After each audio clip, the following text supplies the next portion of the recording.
NMIMS परीक्षा के मानसिक योग्यता यानी मैट के मॉडल पेपर का ये तीसरा पार्ट है। अब तक हमने कोडिंग डिकोडिंग और समरूपता के प्रश्नों का अभ्यास कर लिया है। अब हम कोडिंग डिकोडिंग के ऐसे प्रश्नों का अभ्यास करेंगे जिनमें लेटर्स का संबंध नंबर्स से होता है। इस प्रकार के प्रश्नों को करने से पहले हम थोड़ा सा समझेंगे कि अपोजिट लेटर्स क्या हैं, उनकी पोजीशन क्या है और किस लेटर का अपोजिट कौन सा लेटर है। तो इसको समझने के लिए हमें, चूँकि टोटल लेटर्स होते हैं 26, तो हमें फर्स्ट रो में 13 लेटर्स लिखना है, ABCDEFGHIJKLM, और उनकी नंबरिंग भी हमें 1 2 3 4 करके यहाँ 13 तक कर देनी है। उसके बाद हम यहाँ से लौट पढ़ेंगे NOPQRSTUVWXYZ, और हमारी नंबरिंग 13 से आगे 14 15 16 बढ़ती जाएगी। हम 26 तक इनकी ऐसे ही नंबरिंग कर लेंगे। अब हमको ज़रूरत पड़ेगी जब, तो हम ये देख लेंगे कि कौन सा लेटर किस पोजीशन का है। इसको हम इसलिए तैयार कर देंगे कि इस तरह के मान लीजिए 7-8 प्रश्न होते हैं, तो इस सीरीज की सहायता से हम उनको आसानी से सॉल्व कर लेंगे। चलिए शुरू करते हैं। देखते हैं क्वेश्चन। यदि एक निश्चित कूट भाषा में GECA को 8642 लिखा जाता है, तो उसी कूट भाषा में HFBD को किस प्रकार लिखा जाएगा। तो हम पहले लिख लेंगे GECA को, फिर उनकी पोजीशन जो हमारे क्वेश्चन में दी हुई है, जैसे 8642, वो हमने लिख लिया। फिर हमने अपने इस चार्ट से देखा कि G की पोजीशन क्या है, तो G की पोजीशन हमारी 7 है, E की पोजीशन हमने देखा वो 5 है, ऐसे ही C की पोजीशन हमारी 3 है, C ये 3 पोजीशन है, और A की 1 है, फर्स्ट नंबर पे है। तो हमने इसमें क्या देखा कि जो पोजीशन इन्होंने दिया है उन्होंने +1 ऐड करके दे दिया है, यानी 7 है तो 8 दे दिया है, 5 है तो 6 दे दिया, 3 है तो 4, 1 है तो 2। ऐसे ही हम इसमें भी कर लेंगे, जैसे HFBD। अब इसमें हम क्या करेंगे, हम देखेंगे H किस नंबर पे है, H 8 नंबर पे है, H की रियल पोजीशन 8 है, F की 6 है, B की 2 है और D की 4 है। हमने रियल पोजीशन इनकी लिख लिया। अब हमको देना क्या है, एक बढ़ा के, तो हम 8 की जगह पे 9, 6 की जगह पे 7, 2 की जगह पे 3, 4 की जगह पे 5, हमारा 9 7 3 5 ये आंसर आ गया। हमने A टिक कर दिया। Next question. यदि एक निश्चित कूट भाषा में 18514 को AHEAD लिखा जाता है, तो उसी कूट भाषा में 31385 को किस प्रकार लिखा जाएगा। तो हमने यहाँ लिख लिया 18514। अब इनकी हमने जब रियल पोजीशन चार्ट से देखा, A का 1 है, H का 8 है, ऐसे ही E का 5, A का 1, D का 4। तो ये हमारा एकदम मैच कर गया, जो दिया है वही इनकी पोजीशन है। अब जिस वर्ड का पूछ रहे हैं अहेड का AHEAD, वो तो यहाँ हमने लिख लिया। अब ये लेटर ये लिखेंगे नंबर्स 31385। अब 3 पे क्या है, 3 पे C है, 1 पे क्या है, A है, फिर 3 पे C है, 8 पे H है और 5 पे हमारा E है। तो ये बन गया CACHE, CACHE यहाँ C नंबर करेक्ट हो गया। Next question. यदि एक निश्चित कूट भाषा में RACKET रैकेट को 813524 लिखा जाता है, तो उसी कूट भाषा में ट्रैक को किस प्रकार लिखा जाएगा।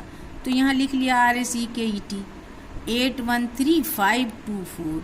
अब इसमें TRACK, यहाँ हमने देखा R की पोजीशन क्या है, तो नीचे जहाँ R दिया है वहाँ भी हम 8 लिख देंगे। ऐसे ही T की पोजीशन यहाँ 4 है, तो T की जगह पे 4 लिख देंगे। A की पोजीशन 1 है तो 1 लिख देंगे, C की 3 है 3 लिख देंगे, K की 5 है तो 5 लिख देंगे।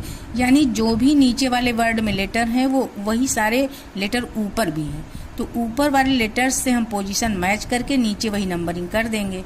तो हमारा आ गया 48135। इसमें करेक्ट आंसर कोई दिया नहीं है, तो 48135 इसका ये करेक्ट आंसर हो जाएगा। Next question. यदि एक निश्चित कूट भाषा में मद्रास को 56 लिखा जाता है, तो उसी कूट भाषा में कलकत्ता को किस प्रकार लिखा जाएगा। यहाँ हमने देखा कि जो लेटर्स की पोजीशन है उनका सम हुआ है, MADRAS। जब हम चार्ट पेपर पे देख रहे हैं तो M की पोजीशन 13 है, A की 1 है, D की 4 है, R की 18 है, A की 1 है, S की 19 है। हमने सारे का सम कर लिया, जो इनकी पोजीशन है 13, 1, 4, 18, 1, 19, तो हमारा आ गया सम 56। सेम तरीके से हम कलकत्ता के लिए भी निकाल लेंगे। उसी चार्ट से हम सारे लेटर्स का पोजीशन नंबर लिख लेंगे, फिर उन पोजीशन नंबर्स का सम कर लेंगे। 3 + 1 12, 3 21, 20 21, इनका सम आ गया 81, तो करेक्ट आंसर 81 हो गया। नेक्स्ट क्वेश्चन, एक निश्चित कूट भाषा में क्वीन को 13171110 लिखा जाता है, तो उसी कूट भाषा में किंग को किस प्रकार लिखा जाएगा। हमने यहाँ क्या किया, क्वीन लिख लिया, फिर लेटर्स की पोजीशन जो इसमें दी है 13, 17, 11, 10। अब यहाँ पे 4 माइनस कर दिया है, यानी अगर इसकी पोजीशन 13 है तो इसकी ओरिजिनल पोजीशन 17 से माइनस किया गया है 4, तब हमें 13 मिला है। ऐसे ही 21 की पोजीशन जो है यू की 21 है, इससे 4 माइनस किया 17 मिला। ई की ओरिजिनल पोजीशन 5 है, 4 माइनस किया 1 मिल गया। 14 से माइनस किया, एन की ओरिजिनल पोजीशन 14 है ना, इससे 4 माइनस किया 10 मिल गया। तो इस तरह से हम अगले वाले किंग में भी कर लेंगे। किंग के की ओरिजिनल पोजीशन हम देख लेंगे अपने चार्ट से, के की ओरिजिनल पोजीशन 11 है। ऐसे ही आई की 9, एन की 14, जी की 7। अब हम क्या करेंगे, ओरिजिनल पोजीशन से 4 माइनस करेंगे, यानी 11 से 4 माइनस किया 7 आया, 9 से 4 5, 14 से 10 किया, 14 से 4 किया 10 आया, 7 से 4 किया 3 आ गया, यानी 75103 ये नंबर हमको मिला। बी वाला इसका करेक्ट है।